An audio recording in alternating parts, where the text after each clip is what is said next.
What if I told you that when DeepSeek answers your question, it's only using about 10% of its brain?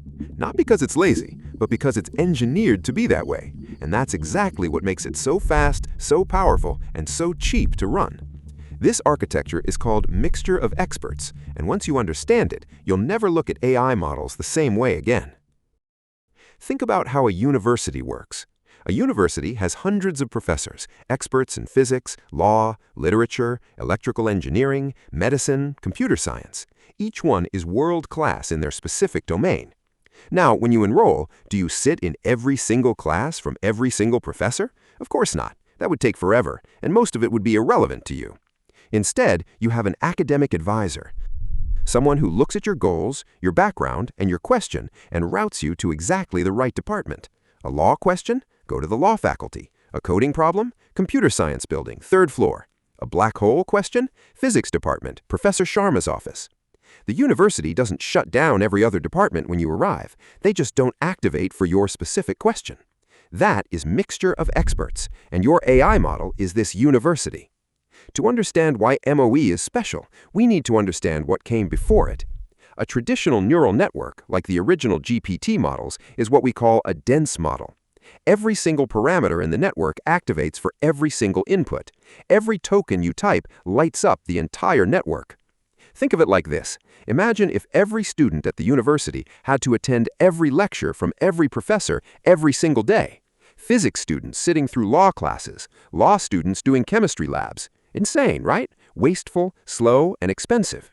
That's a dense model, and for years, that's how we built AI. What would be the cost of making a dense model smarter? You add more parameters. More parameters means more compute. More compute means more money, more energy, more time. It scales badly. To solve this billion-dollar scaling nightmare, we have to look back at a brilliant idea from over 30 years ago. In 1991, researchers Jacobs, Jordan, Nowlin, and Hinton had a radical idea. What if different parts of the network specialized in different things, and only the relevant parts activated for each input? That's the core MOE idea. Instead of one big monolithic network, you build the model out of multiple smaller networks called experts. Each expert is essentially a feed-forward neural network, a professor, if you will, with a deep specialization. And sitting at the entrance of all these experts, a small, fast neural network called the gating network, or the router. This is your academic advisor. For every token, every word or piece of text, the router computes a probability score over all available experts and picks the top K, usually 2, to handle that token. Only those 2 experts activate. The rest, they stay idle. They don't use memory, they don't use compute, they don't waste energy. The university is open, but only the relevant departments are in session for you. Let's get a little more technical. Don't worry, we'll stay in the university building. In a modern MOE transformer, the architecture looks like this. The model is still a transformer at its core. It has the same self-attention layers you'd find in a standard GPT model. Attention is like the student reading the question and forming context. Every student does this. But then, instead of one big feed-forward network layer, you have n parallel expert FFN layers. In Mixtral 8x7b, one of the most popular open-source MOE models, there are 8 experts per layer, and only 2 are activated per token. That's the 8x7b in the name. 8 experts, each with 7 billion parameters, but only 2 activate at a time.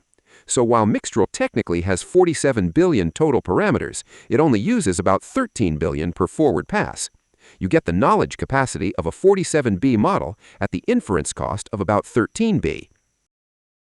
Back to the university. The university has the knowledge of 300 professors, but when you ask a question, only 2 professors show up for your meeting. Fast, targeted, efficient. The gating equation works roughly like this.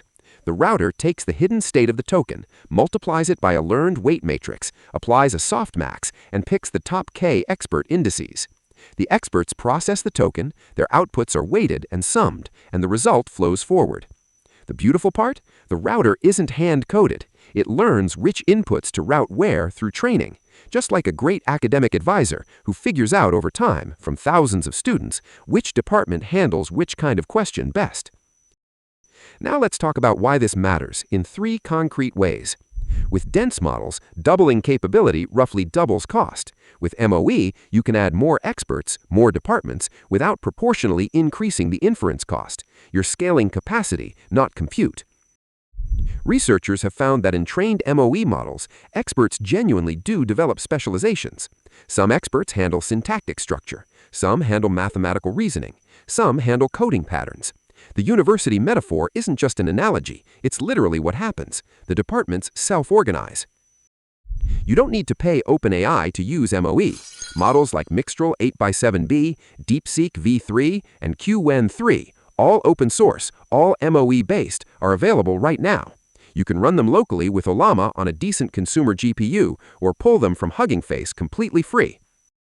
So far, it looks good, but there are real challenges with MOE that you should know about. First, the router can play favorites. If the router always sends traffic to the same two experts, the other experts never learn anything useful. It's like the university funding only the CS and business department, while literature and physics wither. To combat this, MOE training includes an auxiliary load balancing loss that forces the router to distribute tokens more evenly. Second, you still have to house everyone. Even though only two experts activate, all the experts still need to live in memory. The university is open when classes aren't in session. The buildings, the equipment, the staff are still there. So MOE models have a higher memory requirement, even if inference compute is lower. Mixtral 8x7b needs roughly 90 gigabytes of VRAM for full precision. And finally, the travel time adds up. In distributed training across multiple GPUs, routing tokens to different experts adds communication cost. The departments are in different buildings, there's travel time. So let's bring it all together. A dense model is a school where every student attends every class from every teacher every single day, capable but brutally inefficient. An MOE model is a full university, hundreds of specialized professors, a smart academic advisor routing each student to exactly the right department, and only the relevant faculty showing up for your question.